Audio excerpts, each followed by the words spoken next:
மாலை முரசு நேயர்களுக்கு வணக்கம். இன்றைய பங்குச்சந்தை நிலவரம் எப்படி இருக்குன்னு பார்க்கலாம். நிஃப்டியை பொறுத்த மட்டும் தொடர்ந்து பார்த்தீங்கன்னா புல்லிஷனாக இருக்குது. நான் சொன்ன மாதிரி 23,500 வரைக்கும் டார்கெட் இருக்குது. 23,000 நிச்சயம் போயிடும். 23,500 வரைக்கும் ஹைலி பாசிபிள் இருக்குது. ஸோ இன்னும் 1 or 2 மந்த்ஸில் போகிறதுக்கான வாய்ப்புகள் இருக்குது. ஸோ நெக்ஸ்ட் மந்த் கான்ட்ராக்டோ இல்லை இந்த மந்த் கான்ட்ராக்டோ கூட அதுக்கேற்ற மாதிரியான ஸ்ட்ராட்டஜி டெவலப் பண்ணலாம். ஸோ இன்வெஸ்டர்ஸ் பொறுத்த மட்டும் ஒரு ஷார்ட் டேர்ம் இன்வெஸ்ட்மெண்ட் பண்ணுறீங்கன்னா தென் நோ ப்ராப்ளம். ஸோ ஒரு லாங் டேர்ம் இன்வெஸ்ட்மெண்ட் அடுத்த 5 to 10 இயர்ஸ் வச்சுக்க போகிறீங்க அப்படின்னா கொஞ்சம் கொஞ்சமாக பிரித்து இன்வெஸ்ட் பண்ணுங்கள். ஏன்னா இந்த இடத்துலேயே கொஞ்சம் 10 to 15% அப்ஸ் அண்ட் டவுன்ஸில் இருக்கும்.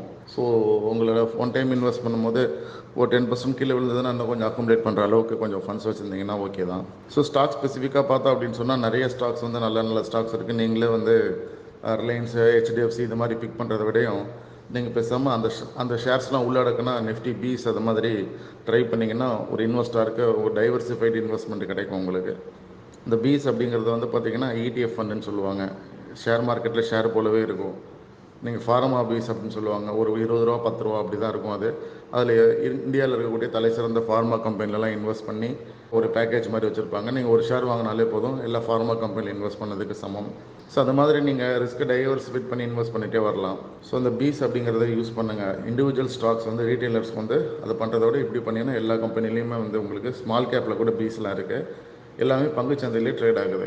ஸோ நீங்கள் அதை ட்ரை பண்ணலாம். மியூச்சுவல் ஃபண்டுக்கு ஆல்டர்னேட்டாக கூட நீங்கள் அதை பயன்படுத்தலாம். நிச்சயமாக அது நல்ல ரிசல்ட் கொடுத்துட்ருக்கு. அதை யூஸ் பண்ணுறவங்க ஓவர் த லாங் டேர்ம் நல்ல ப்ராஃபிட்டில் தான் இருக்காங்க. ஸோ அது போக வந்து கோல்டு நிறைய பேர் கேட்குறாங்க, கோல்டு சரி ஏறுமா, நல்லா ஏறிடுச்சு இன்னுமே ஏறுமா அப்படின்னு சொல்லிட்டு. கோல்டை பொறுத்த மட்டும் உங்களுக்கு ஒரு கேரண்டி ரிட்டர்ன் வந்து ஓவர் த லாங் பீரியட் கொடுத்துருக்கு. ஒரு 10% ஒரு வருஷத்துக்கு அப்படி கொடுத்துருக்கு. சரிங்களா, ஒரே வருஷத்தில் டபுள் ஆனால் அடுத்த 5-6 வருஷம் ஸ்லோ டவுன் ஆயிடும். So over the longer period பெருசாக எக்ஸ்ட்ராடினரி மணியெல்லாம் மேக் பண்ண முடியாது இல்லையா. அது ஒரு ட்ரெண்டு கிடைக்கும் போது நல்லா லாபம் பார்க்கலாம், அவ்வளோதான். ஸோ ஆல்ரெடி நான் ஏற்கனவே சொல்லியிருந்தேன், கோல்டு ஒரு 2019 2020 அது டபுள் ஆகும், 5,000 ரூபாய்க்கு மேலே போகும், அதுக்கப்புறம் 8,500 வரைக்கும் வரும்னு நான் சொல்லியிருந்தேன். ஸோ அது போல் கரெக்டாக வந்துட்டுருக்கு. ஸோ கோல்டை பொறுத்த மட்டும் ஒரு சேஃப் இன்வெஸ்ட்மெண்ட் தான். அதுலேயும் நீங்கள் ஹெட்ஜ் பண்ணிக்கலாம். நன்றி, வணக்கம்.